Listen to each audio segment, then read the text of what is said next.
کلکیریا floor کو ہڈیوں کا نمک بھی کہتے ہیں۔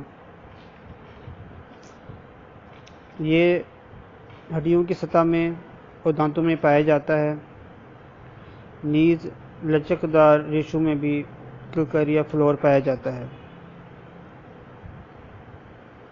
اور وریدوں کی دیواروں میں بھی پایا جاتا ہے۔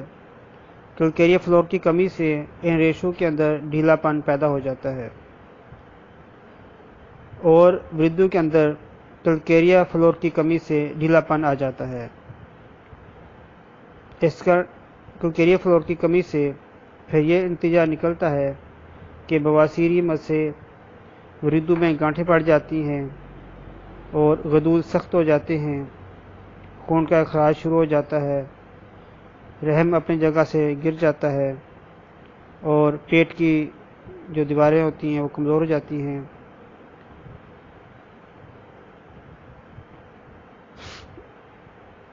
اگر کلکیریا فلور دے کر اس کمی کو پورا کر دیا جائے تو اس سے جو پٹھے ہوتے ہیں وہ طاقتور ہو جاتے ہیں اور بیماری ختم ہو جاتی ہے۔ بواسیر اور وریدوں کی گانٹھوں میں کلکیریا فلور بہترین کام کرتی ہے۔ چونکہ کلکیریا فلور کا اثر دانتوں پر بھی ہوتا ہے، اس لیے دانتوں کی ہڈیوں کی خرابی کو بھی یہ ٹھیک کر دیتی ہے، اور اگر چوٹ کے بعد سختی رہ جائے تو یہ دوا اس سختی کو بھی درست کر دیتی ہے۔ موچ یا تھکاوٹ سے پیدا شدہ کمر کے درد کے لیے بھی کلکیریا فلور اکسیر کا حکم رکھتی ہے۔ موتیا بند میں بھی یہ بہت مشہور ہے۔ دانتوں میں غیر قدرتی ڈھیلا پن پیدا ہو جائے اور درد نہ ہو، نسوڑوں کے اندر ہی دانت ہلنا شروع ہو جاتے ہیں، اور تو کلکیریا فلور دینے سے بعض دفعہ جو ہلتے ہوئے دانت ہیں وہ مضبوط ہونا شروع ہو جاتے ہیں۔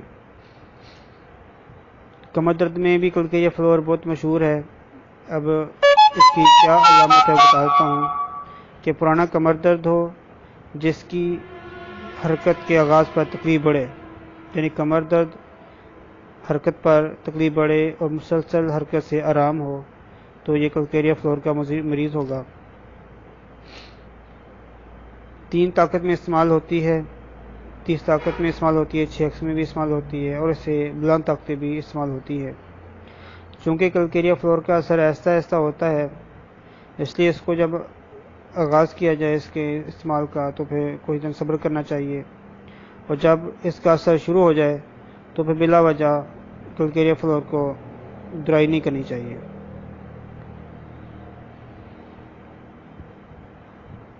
اچھا، رسٹاکس کے ساتھ اس کی کمر درد کی علامات کافی حد تک ملتی ہیں۔